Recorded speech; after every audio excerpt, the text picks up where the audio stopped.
Hey everyone, this is Steve from gamersnexus.net, and what you're looking at is the benchmark results video for our recent Star Wars Battlefront open beta benchmark test. So we have another video on the channel already showcasing the game's really quite impressive graphics at maximum settings with a 4K resolution using a high-end 980 Ti. That video is already up. If you want to see the benchmark course we used, see the game's graphics capabilities, and listen to me talk about our test methodology in very brief form, then go check out that video. For this one, this accompanies the article linked in the description below, which explores the performance of the video cards at various resolutions from 4K to 1440 to 1080. And we also look at ultra, high, and medium graphics settings and how they impact the various devices on bench.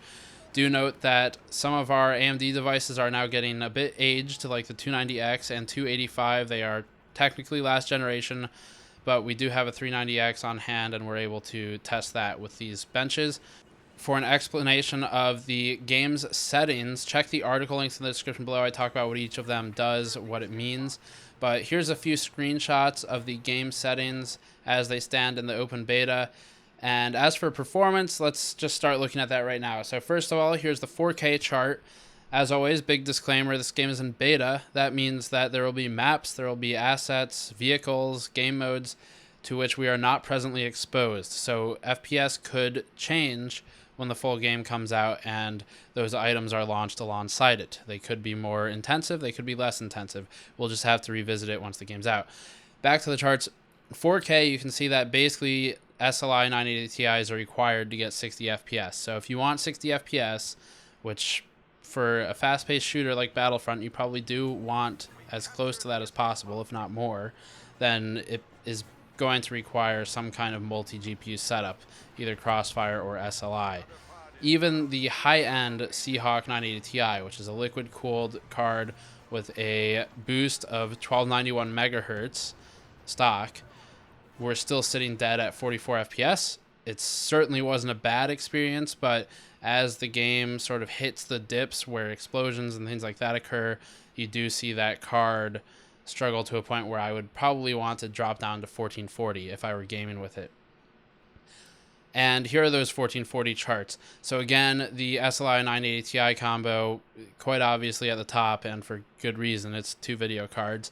That's at about 120 FPS average, but has pretty bad lows at 66 FPS for 1% and 55 FPS for 0.1%. Now, in comparison to the other cards, these don't look that bad, but when you compare against the average, which is what you want to do, there's a large 2x disparity between the average with SLI and the lows, whereas the other cards have pretty tight timings. And that disparity, we've seen it before, it's just it happens with multi-GPU setups, and the gap being that large means that the dips and frames will be more noticeable as a player. So although the 1% and 0.1% lows are still effectively 60 FPS, which is what we want, the size of the dip from 117 to those numbers is noticeable when playing. So you get a bit of stuttering or tearing or some other perceived negative impact resultant of this. The single GTX 980 Ti, the MSI Seahawk, pushes 83 FPS average, and that's definitely playable, and it retains really tight timings for 1% and 0.1% lows, another plus for the card. The R9 390X, again, performs pretty impressively well with Battlefront, and that's because this game, as we learned throughout the process of this benchmark, seems to be fairly optimized. So the 390X gets about 70 FPS at 1440 Ultra, and at $400, that's a very competitive buy for Battlefront, matched up against something like the GTX 970, currently $320, and that would be about your cutoff. The 970 can just barely handle 1440.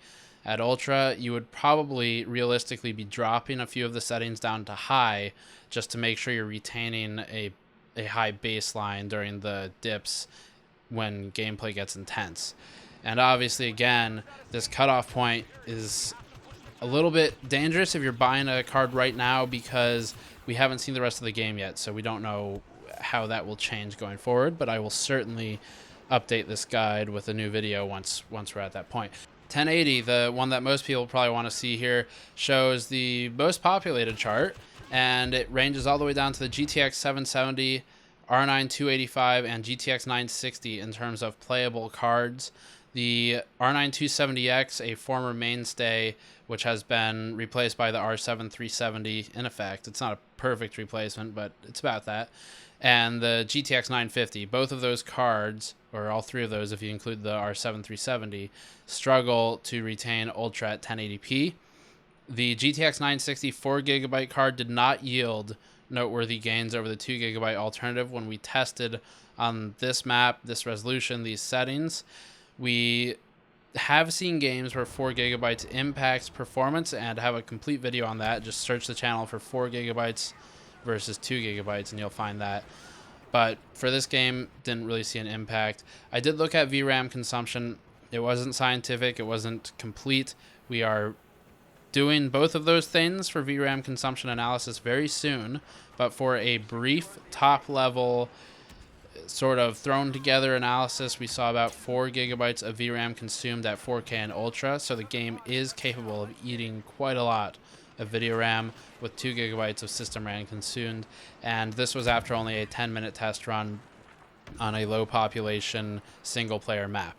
So these numbers will, or should at least, inflate as you play more complex scenes, and that's something that we're testing in the immediate future. So for the 1080 benchmarks, you can play on pretty much anything. You need to drop down to high for the GTX 950, the R9 270X or similar cards, and need to drop down to medium for the GTX 750 Ti or similar cards. The 265, things like that would be best on medium. So that is the benchmark for Star Wars Battlefront as we conducted it tonight. Check out the article linked in the description below for the full details for the cards that we think are the best graphics cards to buy for Battlefront as it stands today in this benchmark. And let me know if you have questions. If you like this content, if this helps you, if it interests you, please check out our Patreon page linked in the post-roll video. And any support we get there has been a huge help in ensuring that we're able to remain independent in our endeavors to do all of this testing and stay up literally all hours of the night to put together a fun guide with a fun game. So check all that out. I will see you all next time.